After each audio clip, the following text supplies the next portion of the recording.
You were the word at the beginning, one with God the Lord Most High. Your hidden glory in creation, now revealed in you, our Christ. What a beautiful name it is. What a beautiful name it is. You sing.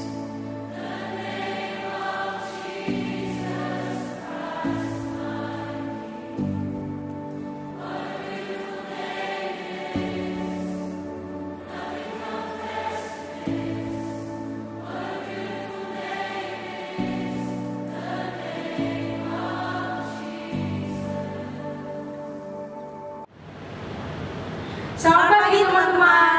Pada pagi hari ini yang indah, kita tetap mau bersyukur untuk kasih Tuhan yang sangat besar kepada kita. Meskipun di rumah dan tidak bisa bertatap muka secara langsung, ingatlah sukacita tidak boleh hilang karena itu.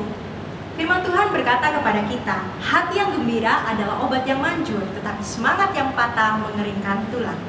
Oleh karena itu, tidak ada satupun yang dapat menghalangi kita untuk datang beribadah kepada Tuhan. Ibadah bukan persoalan tempatnya, tetapi hati kita yang sungguh-sungguh mau mencari Tuhan.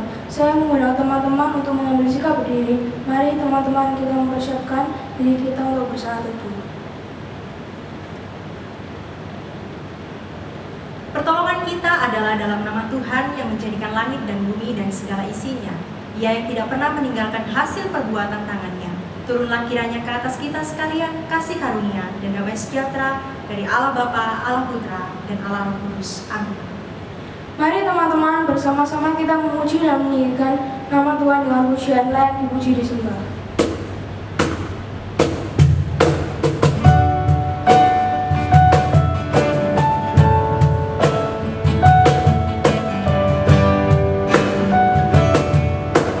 Alam semesta melukiskan keindahan. Alam semesta melukiskan kebesaran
melakukan kesalahan baik ketika kita berpikir, berkata-kata, dan berperilaku. Mari bersama-sama kita datang kepada Tuhan, memohon ampun kepada Tuhan, supaya kita dilayakkan dan berkenan di hadapan Tuhan. Mari teman-teman kita berdoa. Tuhan Allah Bapa kami yang bertata di dalam kerajaan surga, saat ini kami datang di dalam hadirat Tuhan. Kami bersyukur karena Tuhan begitu mengasihi kami. Tuhan tidak pernah meninggalkan kami dan membiarkan kami, walau kami anak-anak-Mu ini adalah anak-anak yang tidak setia kepada Tuhan. Tuhan ampuni kami, saat ini kami datang kepada Tuhan dengan kerendahan hati kami. Kiranya Tuhan Kau menolong setiap kami untuk hidup sesuai dengan perintah Tuhan, sesuai dengan kebenaran akan Tuhan di dalam hidup kami. Tuhan, kami menyerahkan seluruh kehidupan kami di dalam tangan kuasa-Mu. Kiranya Tuhan Kau mengampuni kami, memberikan kami kasih setia Tuhan, memberikan kemurahan Tuhan bagi kami. Untuk kami pun ketika kami boleh menerimakan pengampunan daripada Tuhan, kami boleh hidup seturut dengan apa yang Tuhan kehendaki. Terima kasih Tuhan Yesus, di dalam nama Tuhan Yesus Kristus kami berdoa dan kami mengucap syukur. Amin. Teman-teman, sejenak kalau kita mau merenungkan ya pada masa pandemi ini, mungkin selain kita bosan, kita yakin kita juga sering dong bersungut-sungut kepada Tuhan. Kita sering tanya sama Tuhan, Tuhan, kebaikan Tuhan apa sih yang bisa aku rasakan? Kenapa kok Tuhan gak cepet-cepet aja basmi virus ini? Nah, tetapi kita tahu teman-teman bahwa di balik semuanya itu, bahwa manusia seringkali lupa bersyukur kepada Tuhan. Ingat teman-teman, ketika kita boleh bangun tidur, ketika kita juga boleh melakukan aktivitas kita dan tugas-tugas kita di rumah, semua itu karena kemurahan Tuhan di dalam hidup kita. Mari kita bersama-sama pujikan satu pujian kemurahan Tuhan.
Timotius 1 ayat 12. Aku bersyukur kepada Dia yang menguatkan aku, yaitu Kristus Yesus, Tuhan kita, karena Ia menganggap aku setia dan mempercayakan pelayanan ini kepadaku. Dan marilah kita bersama-sama membacakan petunjuk hidup baru yang terambil di dalam 1 Petrus pasalnya yang keempat, ayatnya yang ke-10 sampai ayatnya yang ke-11. Layanilah seorang akan yang lain sesuai dengan karunia yang telah diperoleh tiap-tiap orang sebagai pengurus yang baik dari kasih karunia Allah. Jika ada orang yang berbicara, baiklah ia berbicara sebagai orang yang menyampaikan firman Allah. Jika ada orang yang melayani, baiklah ia melakukannya dengan kekuatan yang dianugerahkan Allah, supaya Allah dimuliakan dalam segala sesuatu karena Yesus Kristus, Ialah yang mempunyai kemuliaan dan kuasa sampai selama-lamanya. Amin.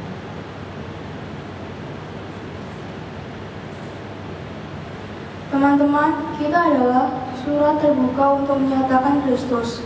Bagaimana kita dapat menyatakan tentang Dia jika kita tidak berusaha hidup di dalamnya? Mungkin saat ini teman-teman dan juga setiap kami yang ada di tempat ini merasakan betapa berat ya untuk mengikut Kristus. Tapi tidak apa-apa teman-teman, jangan berhenti, jangan mudah patah semangat, jangan mudah berputus asa. Karena apa? Karena kelemahan kita itu sangat menunjukkan kuasa Tuhan di dalam kehidupan kita. Jika Tuhan ada bersama dengan kita, maka kita dapat melakukan apapun bagi Dia. Tinggal bagaimana kita percaya menyerahkan hidup kita sepenuhnya ke dalam tangan Tuhan, sehingga sempurnalah hidup kita oleh karena anugerah-Nya. Mari kita pujikan bukti kebesaran-Nya.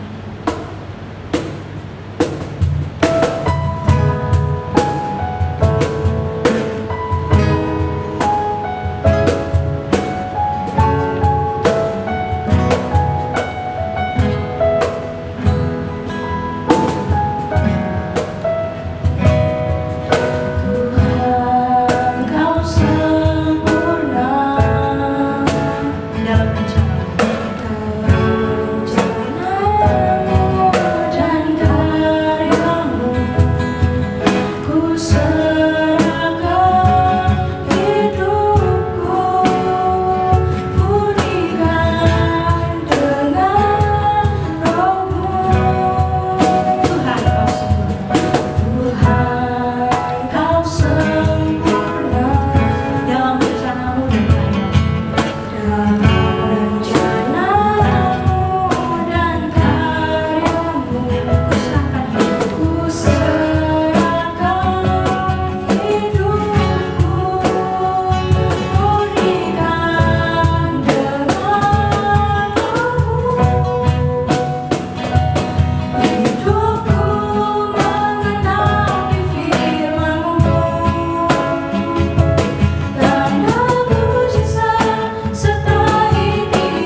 Selamat pagi rekan-rekan sekalian, Shalom. Kita kembali bertemu dalam ibadah online. Saya harap ini yang terakhir, bulan Juli kita bisa ibadah offline. Walaupun mungkin nanti ada online-nya, tapi sedikit-sedikit kita bisa online. Tapi biar bagaimanapun kita tetap mendengarkan firman Tuhan, offline, online, apapun yang kita lakukan, dengan cara apapun, kita tetap mendengarkan firman Tuhan dan setia melakukannya. Mari sebelum kita belajar firman Tuhan, kita membaca dari Matius 3 ayat 17. Matius 3 ayat 17 berbunyi, lalu terdengarlah suara dari sorga yang mengatakan, inilah anakku yang kukasihi, kepadanyalah aku berkenan. Kita baca lagi dari Matius 20 ayat 28. Matius 20 ayat 28 berbunyi, sama seperti anak manusia datang bukan untuk dilayani, melainkan untuk melayani dan untuk memberikan nyawanya menjadi tebusan bagi banyak orang. Yang terakhir kita membaca dari Kolose. Kolose 3 ayat 23. Apapun juga yang kamu perbuat, perbuatlah dengan segenap hatimu, seperti untuk Tuhan dan bukan untuk manusia. Mari sebelum kita lanjut, kita berdoa terlebih dahulu. Bapa yang di surga, hari ini kami datang dengan penuh sukacita. Kami kembali mau mendengarkan suara Tuhan. Kami kembali mau mendengarkan firman Tuhan, bersabdalah kepada kami semua, sehingga kami sungguh-sungguh diberkati oleh firman Tuhan ini, firman Tuhan yang menguatkan. Biarlah Roh Kudus menolong kami semua, baik hamba-Mu yang menyampaikan firman Tuhan pakai, biarlah suara Tuhan sendiri yang hamba sampaikan, dan kami yang mendengar, sungguh-sungguh juga Tuhan berkati, supaya kami mendengar dengan sepenuh hati kami, sehingga firman Tuhan ini tidak akan sia-sia di dalam kehidupan kami. Karena firman-Mu berkata, firman Tuhan tidak akan pernah sia-sia jika diberitakan. Terima kasih Bapa, dalam nama Yesus kami berdoa, amin. Tema pada hari ini adalah melayani Tuhan dan melayani sesama. Sesungguhnya tema ini adalah tema yang sangat penting yang harus dipahami oleh setiap orang Kristen. Tetapi sebelum kita lanjut tentang membahas tema ini, kita harus bertanya, siapakah dirimu atau siapakah diriku atau siapakah kita sehingga dapat melayani Tuhan? Banyak orang berpikir melayani Tuhan itu mudah. Ya, tinggal bilang sama pendeta, tinggal bilang sama pengurus, saya mau melayani, saya bisa ini, saya bisa itu. Bisa enggak saya ikut terlibat dalam pelayanan? Wah, pasti disambut dengan sukacita. Pasti disambut dengan tangan terbuka. Karena memang gereja Tuhan membutuhkan banyak pelayan. Banyak orang yang terlibat untuk melayani. Tetapi sekali lagi, siapakah kita sehingga dapat melayani Tuhan?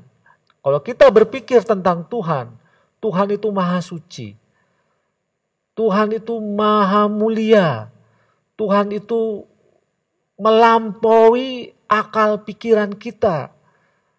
Kalau kita ingin menjadi pelayan presiden, jangan presiden lah, Pak Camat aja. Itu pasti ada apa? Seleksinya. Kita melayani Pak Gubernur, nggak sembarangan orang bisa, Pak Gubernur, saya bisa ini, saya bisa itu, langsung diterima tangan terbuka. Enggak, saudara-saudara, ada seleksinya, ada tahapan-tahapannya, ada sesuatu yang harus dikerjakan. Apalagi ini Tuhan, ya. Tuhan itu melebihi dari segala penguasa yang ada di dunia. Tuhan itu melebihi segala sesuatu yang ada di pikiran kita. Tuhan itu maha tinggi, maha mulia, maha suci. Sehingga untuk melayani Dia, kita harus bertanya, pantas enggak kita melayani Tuhan? Pantas enggak kita untuk datang kepadanya? Pantas enggak kita untuk apa? Menyembah pun kepadanya? Kita harus bertanya kepada diri sendiri, apalagi melayani Dia. Ingat, Roma 3 ayat 23 berkata apa? Semua orang telah berbuat dosa. Artinya apa? Kita ini nggak layak melayani Tuhan. Orang berdosa tidak layak melayani Tuhan yang suci, yang mulia, yang benci sama dosa. Ya, Tuhan tidak suka sama dosa. Jadi jangan main-main sama dosa. Orang yang mau melayani itu sungguh-sungguh harus yang bisa melupakan dosa-dosanya, meninggalkan dosa-dosanya. Roma 3:23 dengan jelas berkata, semua orang telah berbuat dosa dan telah kehilangan kemuliaannya. Dengan kata lain, kita ini gak layak untuk melayani Tuhan. Kita ini gak pantas untuk melayani Tuhan. Ya, melamar jadi pelayan Tuhan pasti tolak. Nah, kita ini harus sadar. Melayani Tuhan tidak semudah apa yang kita pikirkan. Ya, bahkan dalam kenyataan orang melayani Tuhan tuh keluar masuk. Hari ini saya melayani. Beberapa bulan kemudian dengan mudahnya saya cuti dulu ya 30 hari. Saya cuti ya 3 bulan. Saya cuti ya 3 tahun. Apa masalahnya? Ya ada deh.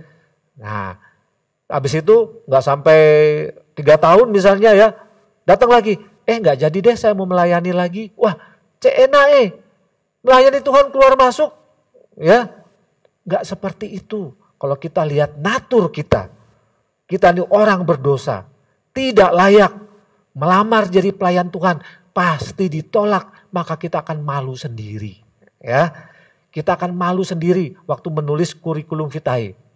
Melamar, Tuhan saya ingin jadi pelayan musik, saya ingin jadi usher, saya ingin jadi ini, jadi itu. Wah, buat kurikulum vitae.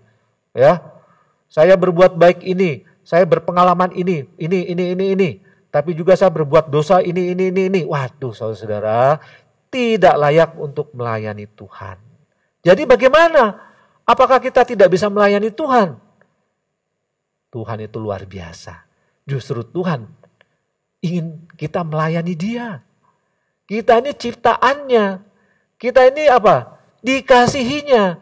Tuhan punya cara, Tuhan punya jalan keluar supaya kita dapat melayaninya. Oke, sekarang kita masuk ke syarat-syarat melayani Tuhan. Yang pertama apa?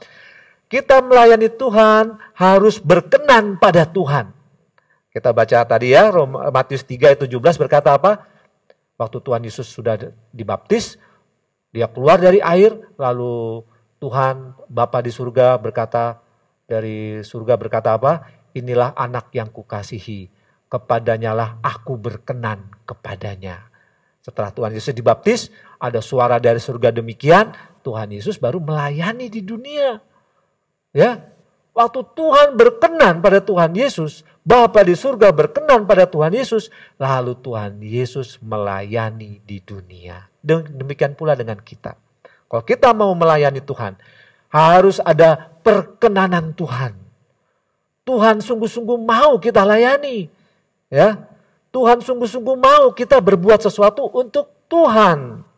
Nah, di sini kita harus mengerti yang namanya anugerah. Tanpa anugerah Tuhan, kita tidak bisa melayani. Yang pertama, anugerah keselamatan. Kita harus terbebas dulu yang namanya dari dosa. Dosa-dosa kita harus apa? Tidak dipandang lagi oleh Tuhan. Tuhan membenarkan kita, Tuhan memberikan kita keselamatan sehingga kita layak melayani Dia. Ini penting saudara-saudara. Anugerah Tuhan membuat kita bisa melayaninya. Karena kita diampuni dosanya.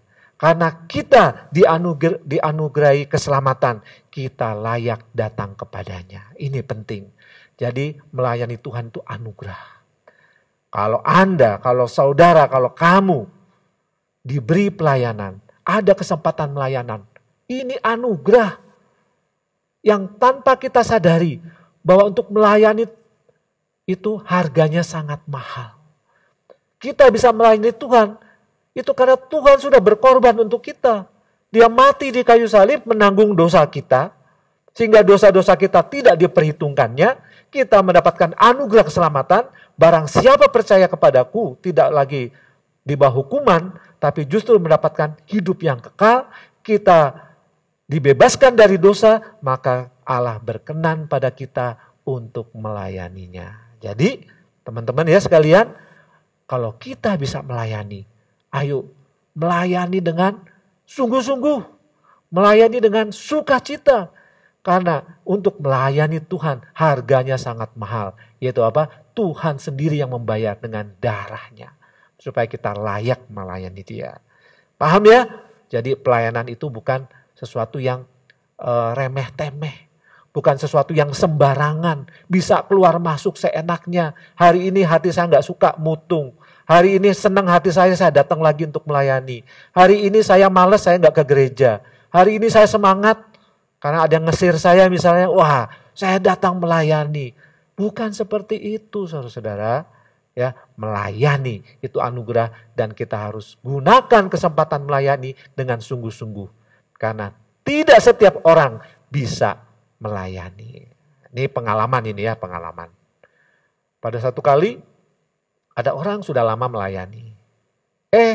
Dia datang. Pak, maaf ya saya nggak bisa pelayanan lagi. Mau cuti dulu. Kenapa? Ya ada urusan banyak lah. Hati saya galau. Oke, berapa lama cutinya? Ya nggak lama lah Pak, setahun. Wah setahun kok lama sekali. Ya mudah-mudahan lebih cepat. Oke, saya nggak paksa ya. Orang melayani itu nggak usah dipaksa-paksa. Tapi kita doakan. Beberapa bulan kemudian datang ini. Nggak sampai setahun datang. Pak saya mau melayani lagi. Terus saya kasih lihat jadwal. Wah ini jadwalnya udah penuh. Sampai kapan jadwalnya? Wah sampai tahun depan udah full. Gimana nih? Di sini dia baru sadar. Melayani itu gak seenaknya. Saya mau melayani, datang. Oh iya langsung. Enggak. Bukan saya menghalangi. Ternyata jadwalnya sudah penuh. Ya. Orang itu baru sadar. Oh iya. Ternyata tidak mudah untuk melayani. Dia harus tunggu tahun depan. Ya, ini contoh sederhana, contoh yang aktual. Bagaimana melayani itu adalah anugerah. Kalau Tuhan tidak berkenan, walaupun kita pengen banget, ya nggak bisa, saudara-saudara, nggak bisa. Jadi ingat, syarat melayani yang pertama adalah berkenan pada Tuhan dan itu adalah anugerah Tuhan. Melayanilah dengan penuh sukacita. Yang kedua syaratnya, bersedia jadi pelayan. Nah ini dia. Kita mau melayani, bersedia nggak jadi pelayan? Seperti Tuhan Yesus, aku datang ke dunia bukan untuk dilayani, tapi untuk melayani. Masih ingat? Bahkan Tuhan Yesus melayani murid-muridnya dengan membasuh kaki mereka. Ada yang pernah membasuh kaki di sini?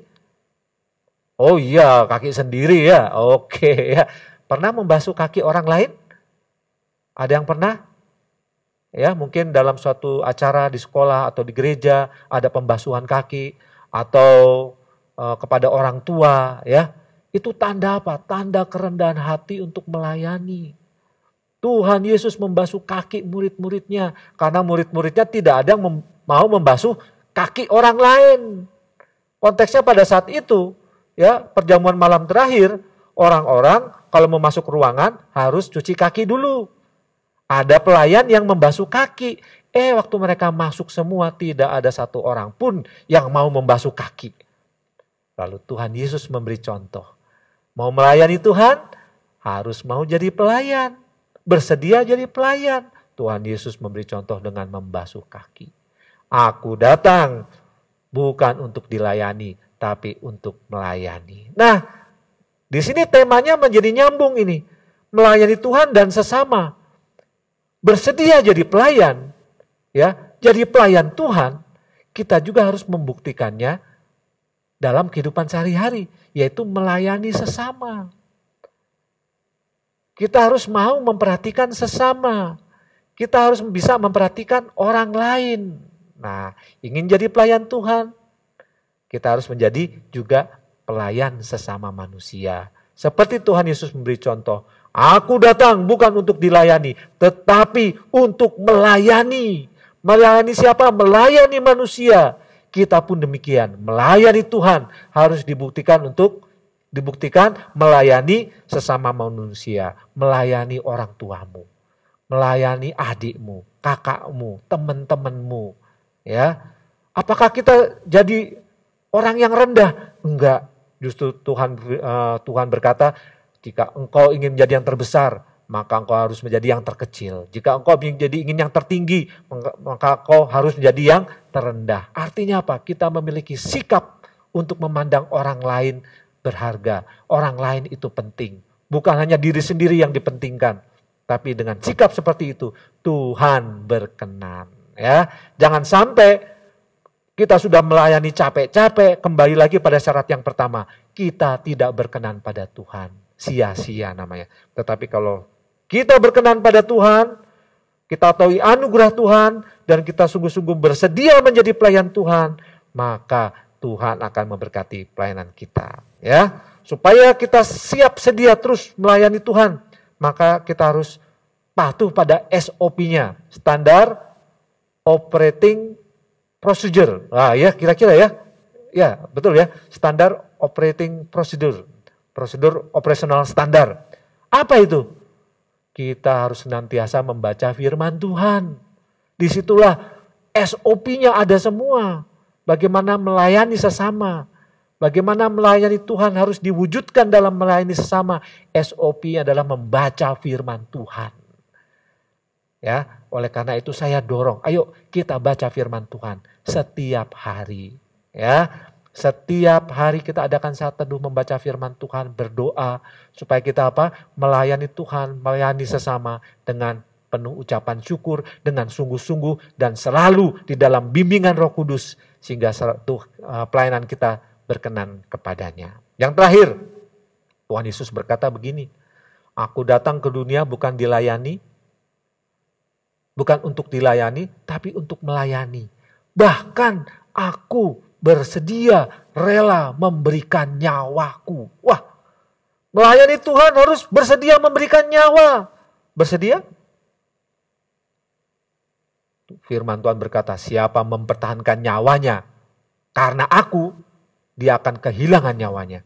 Tetapi barang siapa kehilangan nyawanya karena aku, karena Yesus, justru dia akan mendapatkan nyawanya. Wah, ini luar biasa saudara. Jika karena kita mempertahankan nyawa kita karena Tuhan Yesus, artinya apa? Waduh, Tuhan Yesus membuat nyawaku hilang sehingga kita melupakan Tuhan Yesus, ya, tidak lagi mengakui Tuhan Yesus atau tidak lagi melayani Dia. Justru kita akan kehilangan nyawa kita. Tapi kalau kita ikut Tuhan Yesus sampai mati, bahkan kehilangan nyawa, kita akan mendapatkan hidup kita karena hidup itu berasal dari Tuhan, berasal dari Tuhan Yesus sendiri. Mau memberikan nyawa? Nah, kita ingat ya, kita dalam masa pandemi corona. Kalau perang saudara, itu bagaikan tentara.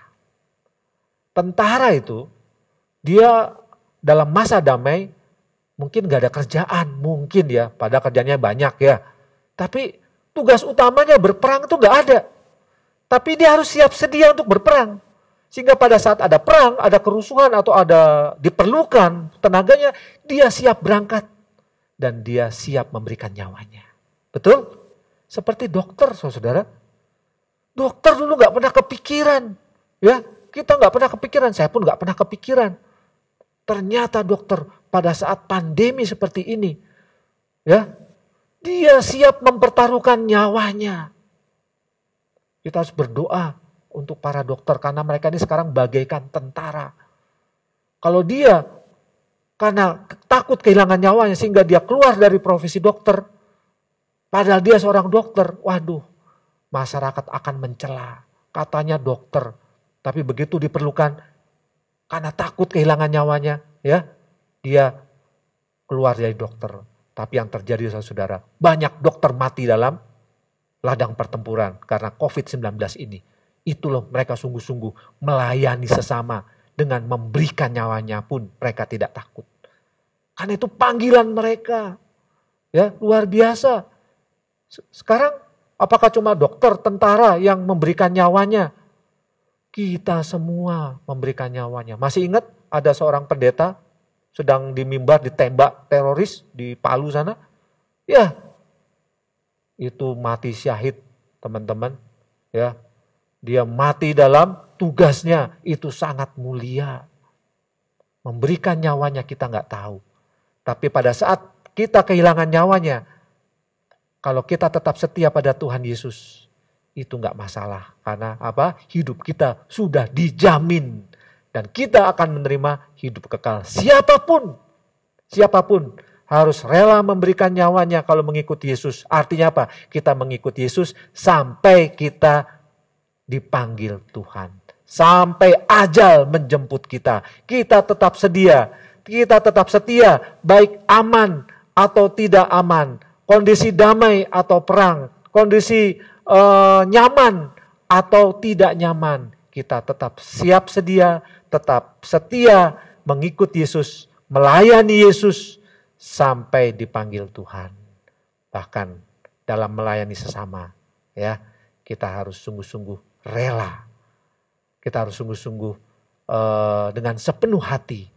Firman Tuhan dalam Kolose 3:23, apapun yang kau perbuatlah itu seperti untuk Tuhan. Artinya kalau kita melayani sesama, artinya itu kita melayani Tuhan. Baik, demikian firman Tuhan. Kiranya ini membuat kita lebih semangat melayani, lebih sungguh-sungguh melayani lagi. Karena Tuhan berkenan pada kita. Mari kita berdoa. Bapa yang di surga, terima kasih. Hari ini kami sungguh dicerahkan, dikuatkan oleh firman Tuhan. Biarlah firman Tuhan ini menjadi teguran bagi kami, menjadi pedoman bagi kami untuk sungguh-sungguh setia kepada Tuhan, untuk melayani Tuhan dan sesama. Terima kasih Bapa, di dalam nama Yesus, Tuhan berkati anak-anak muda ini, para pemuda pada remaja, dalam hidup mereka, dalam studi, dalam cita-cita, dalam masa depan. Biarlah mereka menjadi pengikut-pengikut Tuhan yang setia sampai ajal menjemput mereka. Terima kasih Bapa, di dalam nama Yesus kami berdoa. Amin.